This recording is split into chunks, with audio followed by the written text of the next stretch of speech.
Good morning. Good morning. Well, good afternoon. It's the afternoon. It's your boy Jay Taylor, Voices for the Voiceless. Today is Tuesday, March 4th, 2025. And peace and blessings, everybody. We back here once again for another episode. And before we get started, this is going to be a very entertaining video.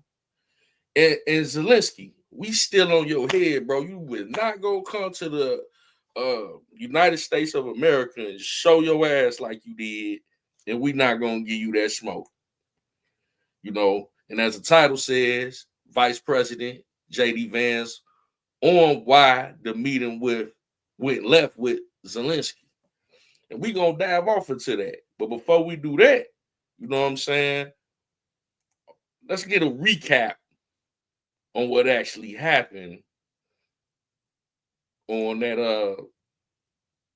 that meeting in the White House. How the Trump-Zelenskyy meeting should have gone. Mr. Reagan. That was yours. We thought that baggie belonged to Hunter. I think the Secret Service probably still has it somewhere. I have been stealing the money. I'm sorry, what's that now? I must to speak honestly. I steal many of USA dollars to Ukraine, millions. Some dollars for some oligarchs also, some for American bureaucrats also. Well, we know that, but why are you telling me this? Because, Mr. Trump, if you end war, we cannot steal any more money. We must continue war. No, the war must end. Your people are dying, Zelenskyy. They're dying. But I want to steal more money. What do you want? Fellatio, I can do it. No, I don't want fellatio. No. Are you sure? I did for Biden. Okay, that is what we call oversharing.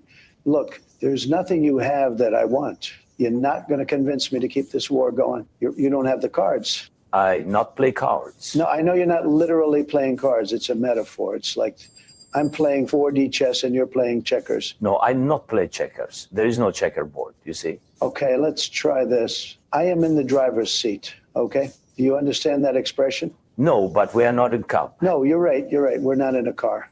That's true. Listen, Mr. Trump, I am actor/comedian. I crave attention. Since start of war, I get worshipped by presidents. I'm worshipped by Hollywood. If war ends, no more attention, no more worship. With all due respect, Mr. Trump, this war must last forever. I tell you what, if you agree to end this war, we will do a remake of Friends, and you can play Ukrainian Chandler Bing. How does that sound? Oh, I love the Friends. This is favorite show of me. I am such a Monica. Fantastic. Okay, so let's sign the thing, and then I'll go show you the room where Bill Clinton and Monica Lewinsky did it. Oh, yes, this is funny because I just say I'm such a Monica. Maybe we will go in a room and you can be Bill Clinton and I will be Monica. Yes? You know what? Forget the room. Let's just sign the document. Does anyone have a pen? Phil? Where's Phil? I need a pen. Somebody give me a damn pen. Mr. Reagan.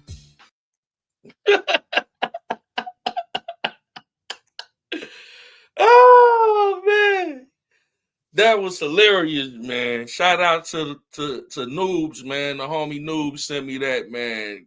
Incredible. But yeah, man, we gotta talk about it, man. Zelenskyy out here, still trying to figure out how he could get back in the White House and chop it up with Trump so they can figure out how he could get more money. Because clearly, you know what I'm saying, that's what it's all about with this dude. He's not caring about his soldiers out here, they tired, man, of fighting. They outnumbered, they outsourced, they don't have the resources, but they want us to continue to fund this. And you coming over here disrespectful for this dude, though. When you do the history on who this dude is, it's a wonder how he even became the president of a country. Before we get to that, I think it would be imperative to kind of give a brief history on, because people are saying like, oh, Zelenskyy in Ukraine and what's the problem? And, a lot of people don't know the backstory on how they even, got the beefing. You know, this goes back to the 90s. You know what I'm saying? And how the United States was supposed to be like a big brother to Ukraine when Ukraine separated from Russia and the Soviet Union. But they try to paint this narrative about Putin like he's just this terrible guy. Now, I'm not capping for Putin, but when you go back and you do the history, you kind of understand why Putin is on guard with, you know what I'm saying, not only Zelenskyy, but the United States, because we broke certain rules to the game back in the day, you know. And I want y'all to check this out and get some clarity on what actually happened. So let's go. What was Putin's intention in the war? Not the propaganda that's written about this. Oh, that they failed and he was going to take over Ukraine. The idea was to keep NATO, and what is NATO? It's the United States, off of Russia's border. No more, no less. When the Soviet Union ended in 1991, and an agreement was made that NATO will not move 1 inch eastward. Now, mind you, United States is in NATO. Zelenskyy wants to put Ukraine in NATO. That'll be a big mistake, because then that'll compromise this treaty from back in the early 90s. Let's continue. Now, what happened after 1991, the United States decided there would be no end to eastward enlargement of NATO. And the decision was taken formally in 1994, when President Clinton signed off on NATO enlargement to the east, all the way to Ukraine and into Georgia. So the NATO enlargement, as you know, started in 1999 with Hungary, Poland, and the Czech Republic. And Russia was extremely unhappy about it, but these were countries still far from the border. So the next round of NATO enlargement came in 2004 with the 3 Baltic states, Romania, Bulgaria.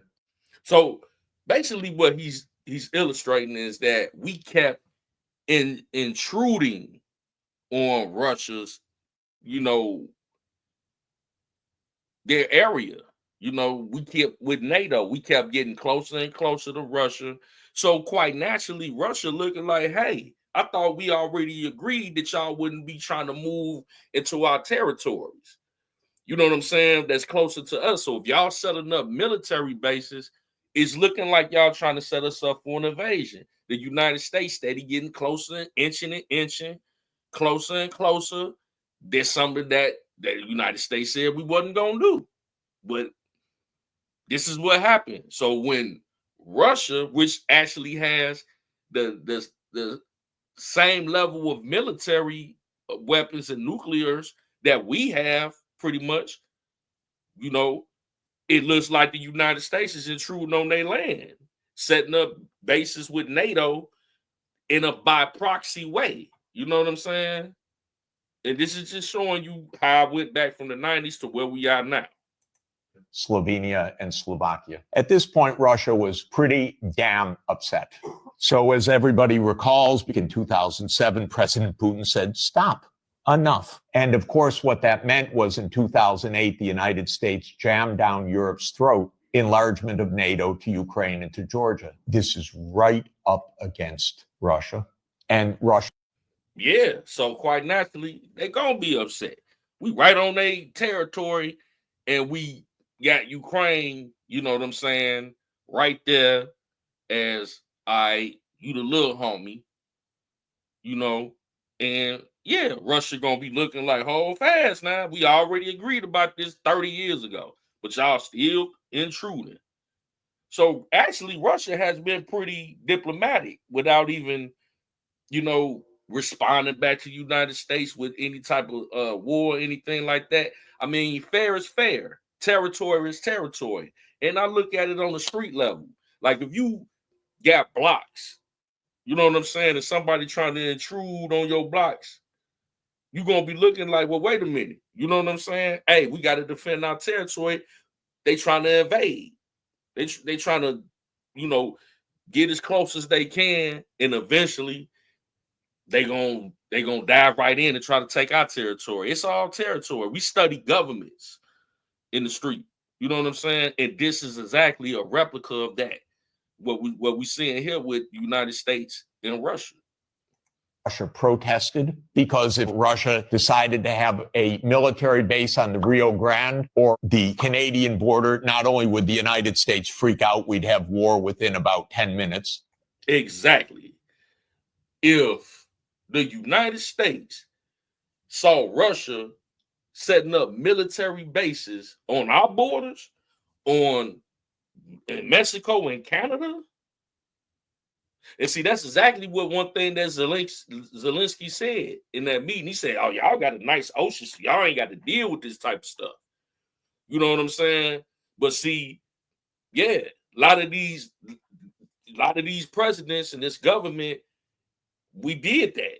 But if they did the same thing, it was it'll be instant war. You know what I'm saying? We wouldn't play none of them games. That we wouldn't honor none of them games that they've been playing with Russia for the past 30 years. But the mainstream media try to paint this dude Putin like he is the devil himself. All he's trying to do is protect his territory.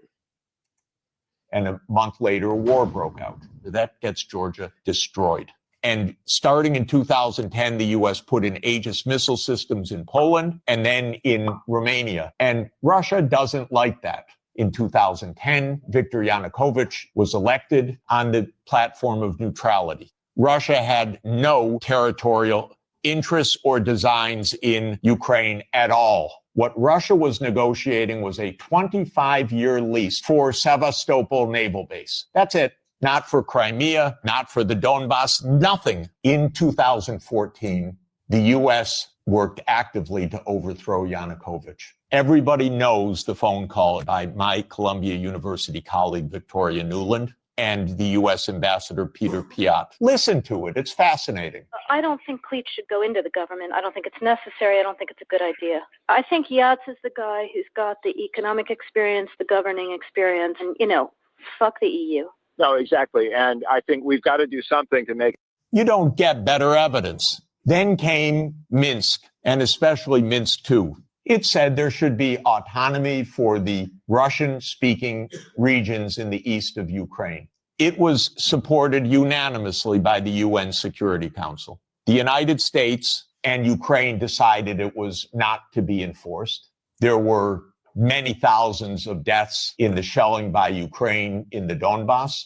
And one of the issues on the table in December 2021, January 2022, was, does the United States claim the right to put missile systems in Ukraine? And Blinken told Lavrov in January 2022, the United States reserves the right to put missile systems wherever it wants. So the war. Man, so I'm just saying, bro, like, if you the president of Russia at this point, we got military bases all around Russia, and we using different countries like Ukraine and Poland and all that to set up shop. So yeah, you know what I'm saying? Putin looking like, man, what y'all on? This been going on for 30 years. And once again, Ukraine and Russia used to be a part of Soviet Union. They were all one. Now, the agreement that the United States made with Russia back then is like, hey, but what the United States is doing is going up under the NATO Act, where it's a whole bunch of different countries that's together, so it's looking like, it ain't United States, it's NATO. But we know who controlling NATO. You know what I'm saying? And Putin do too. So, man, it's insane. So when people try to act like why Trump is trying to stay neutral in this when it comes to Zelenskyy and Putin, is because he understands the history of it over 30 years and why Putin feel the way he feel. He understands why Zelenskyy feel the way he feel.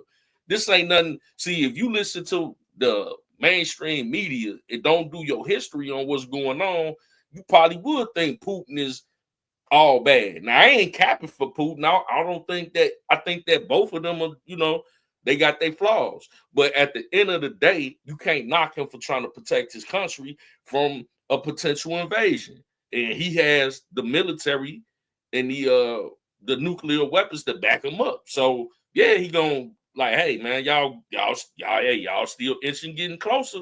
Y'all getting closer. So this just kind of illustrates that. War started. What was Putin's intention in the war? It was to force Zelenskyy to negotiate neutrality. And that happened within 7 days of the start of the invasion. Ukraine walked away unilaterally from a near agreement. Why?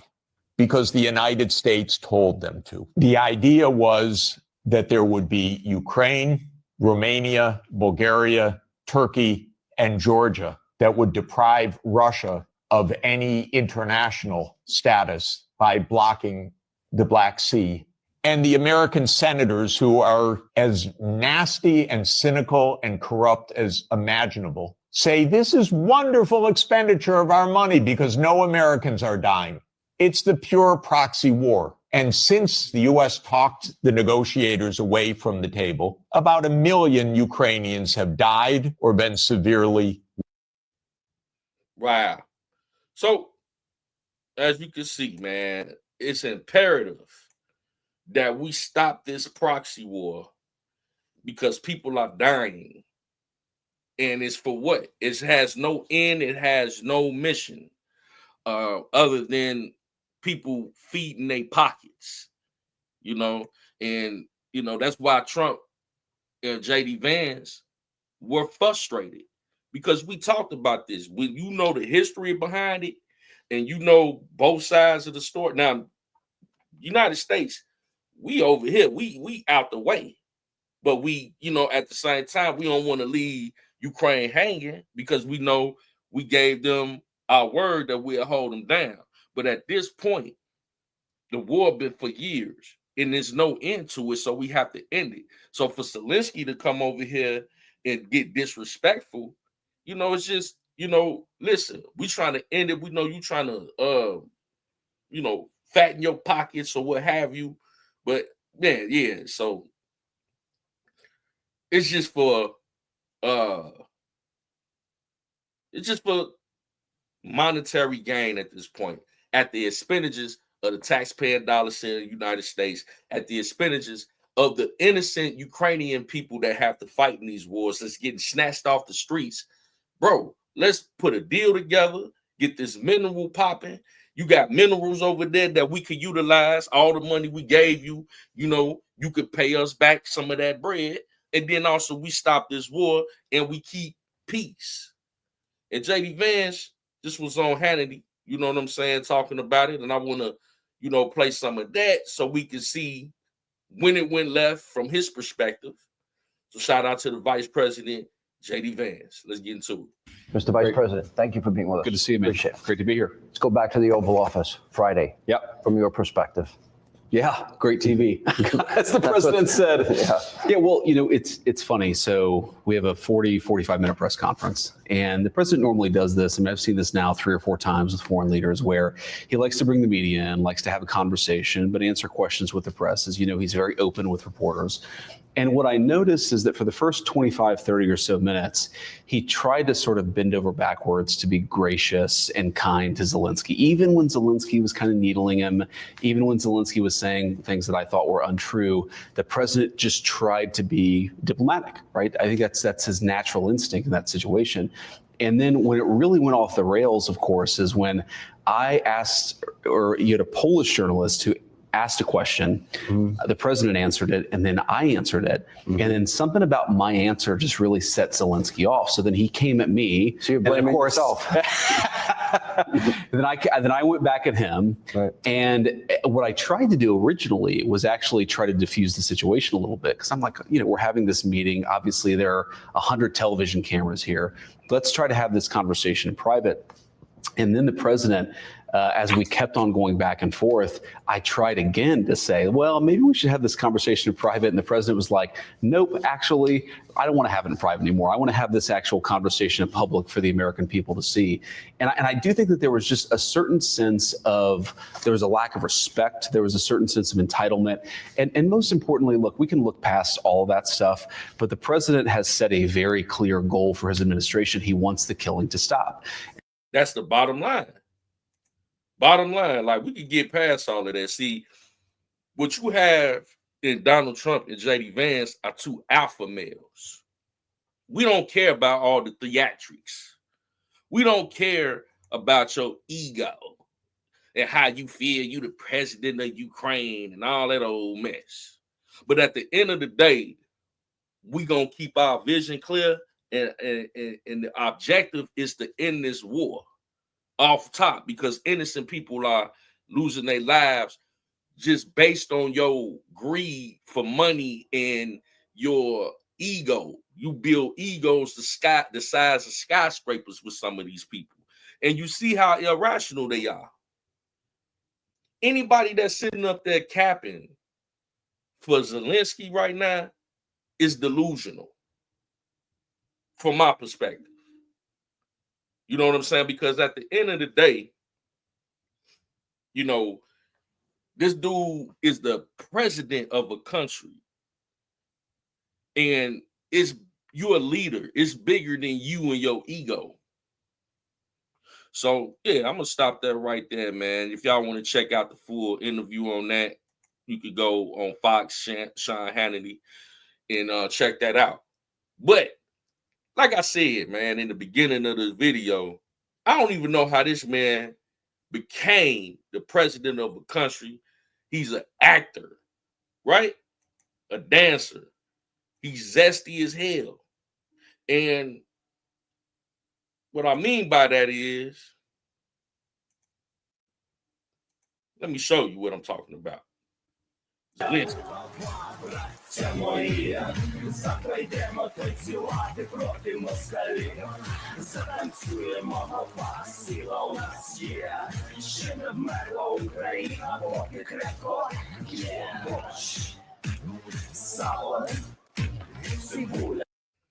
Now, this is your president of Ukraine. President Zelenskyy dancing in high heels. Get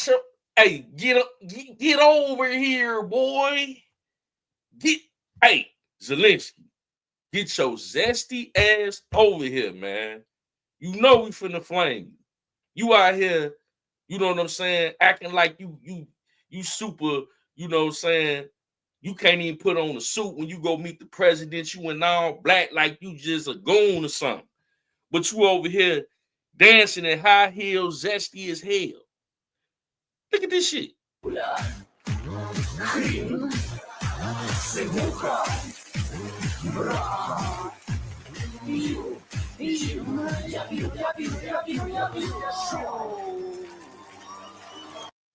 Man, all right, man. I'm just saying, though. I'm just saying. Zelenskyy out here down bad, man, talking crazy to the president and the vice president of the United States, man. Hold on. I got one more time for Zesty Zelenskyy over here coming in the White House. You know what I'm saying? Acting like, you know, he that dude or something like that. Man, one more again for Zelenskyy. Hold on, man. Is this dude sitting up here looking like a dang on fairy? Look at this here, man. Zelenskyy over here twerking. Zelenskyy over here twerking. What?